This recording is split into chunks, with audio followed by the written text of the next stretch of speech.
Geração é quando o momento histórico colide com o momento biográfico. Essa é a bonita definição de Karl Mannheim, que é um alemão que escreveu um artigo que é considerado o início da abordagem geracional, e eu acho que ele ilustra bem o que a gente deve estudar quando a gente propõe a abordagem geracional como uma ferramenta, uma metodologia útil para as nossas análises. E eu queria usar exatamente essa definição para a gente falar um pouquinho do Generations Report, que é um relatório que a Ipsos acaba de lançar agora no final do mês de junho, justamente sobre gerações com base em diversos estudos que a Ipsos conduz durante o ano. A primeira coisa é perceber que nem todas as diferenças, as discriminações entre os diferentes comportamentos vêm necessariamente de uma diferença geracional. Por exemplo, eu estava comentando que o tempo biográfico, que é a idade das pessoas, por exemplo, ela justifica uma série de mudanças de comportamento, independente da geração a qual ela pertence. Então, por exemplo, os jovens, de maneira geral, de qualquer geração, se comportam de maneira normalmente mais questionadora, ou os adultos muitas vezes estão mais preocupados com estabilidade financeira. Essas são mudanças que dependem muito mais do momento de vida, portanto do tempo biográfico, do que propriamente das gerações. Por outro lado, grande parte das mudanças também acontecem por efeitos de época, que não são necessariamente relacionados a gerações. Um exemplo claro é a pandemia. A pandemia afetou a todos igualmente, e houve uma mudança de comportamento muito clara que perdura, mas não necessariamente em função da geração. A mudança real, o estudo geracional real, deve analisar o que a gente chama de efeitos de corte, que são diferenças reais e duradouras entre as gerações, mas que consideram justamente isso, o tempo biográfico, portanto, a idade, a evolução das pessoas, junto com o tempo histórico, junto com o contexto em que essas pessoas estão sendo desenvolvidas. Este é o verdadeiro estudo geracional e o mais relevante. Esse é o primeiro olhar que a gente queria trazer. Muitas vezes a gente confunde idade com geração e não estão relacionados. O segundo ponto é um pouquinho entrando já em alguns detalhes geracionais. Falando um pouquinho da geração Z, talvez seja a geração mais falada hoje, mais comentada, mais analisada, justamente porque são as pessoas que estão agora entrando no mercado de trabalho, se tornando relevante para as marcas das empresas. Eu acho que a clareza é que a geração Z, assim como nenhuma geração, mas a geração Z em particular, ela está muito longe de ser homogênea.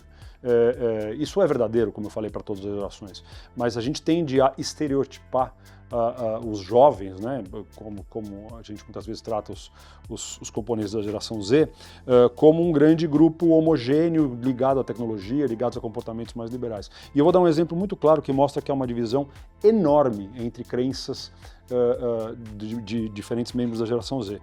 Considerando homens e mulheres, a gente vê uma diferença muito grande em visão progressista. Os homens da geração Z, eles são muito mais conservadores, muito mais alinhados a partidos populistas, muito mais contrários a valores progressistas ligados, por exemplo, identidade de gênero, direito trans, visão do papel do Estado, do que as mulheres da geração Z. Estas sim apresentam uma visão muito mais progressista, muito mais tolerante, e isso a gente consegue enxergar uma abertura, um gap, uma diferença de comportamento tão grande que é muito maior, inclusive, do que entre homens e mulheres de outras gerações, de gerações anteriores, por exemplo. Este é um sinal de que a gente sempre tem que analisar um pouquinho mais de granularidade para evitar grandes estereótipos. Um outro ponto que o relatório traz, que eu acho que é bastante interessante, é que a gente tem algumas gerações que ficaram pouco vistas, pouco observadas, mas que seguem ou ganharam relevância. E eu estou falando em particular da geração X, aquelas pessoas que nasceram entre 64 e 1981, segundo grande parte dos autores. Geração X hoje, portanto eles têm entre 46 e 59 anos, é quem mais detém poder nas organizações particulares, nas empresas, é quem está ganhando poder político cada vez mais e que detém a maior parte dos recursos financeiros dos principais países. Então, o que a gente está vendo é que, muitas vezes, gerações que a gente não está observando, não está conversando com eles, não está entendendo, não está analisando o momento, são muito mais poderosos e influentes do que a gente imagina. A gente tende sempre a olhar para as gerações mais jovens. E isso ganha ainda mais relevância quando a gente observa a pirâmide etária. As gerações mais numerosas, na grande maioria dos países, já nasceram, quer dizer, a gente não está mais naquela pirâmide. Então a gente tem uma geração X que é muito numerosa, nem sempre mais numerosa que a geração Z, mas muito numerosa também e extremamente influente. E um sinal de que ela é muitas vezes esquecida por marcas e pesquisas é que a geração X recebe 4 vezes menos atenção do que a geração Z. Como a gente estava dizendo, as gerações mais novas geram mais interesse e mais curiosidade, mas a gente está deixando aqui uma oportunidade enorme de entender grande parte dessa geração mais influente, que é a geração X. Uma outra questão que o relatório traz para discutir é o perfil dos novos idosos. A gente também tende a tratar as pessoas mais velhas, nesse caso as gerações como, por exemplo, o Baby Boomer, como se fosse um grupo razoavelmente homogêneo e com características muito ligadas à idade mais avançada. E tem 3 perfis dessas pessoas com mais de 60 anos, por exemplo, que são muito diferentes. E eles estão em ascensão. A gente está vendo um crescimento não só de comportamento, que caracteriza esses grupos que eu vou citar, mas também de influência desse grupo. O primeiro perfil que eu queria falar de pessoas com mais de 60 anos é o que a gente está chamando de tecnoidosos, que são pessoas que dizem entender de AI, usam a tecnologia e abraçam novas oportunidades digitais. E eles são 58% das pessoas, dos mais velhos, dizem entender bem dessas tecnologias. O outro grupo que eu queria citar, outro perfil que está em ascensão, são os progressistas, que são os baby boomers, muito mais favoráveis a direitos progressistas do tipo da comunidade LGBTQIA+, que são mais abertos ao papel da mulher, inclusive muito mais abertos do que os meninos da geração Z, como eu acabei de citar.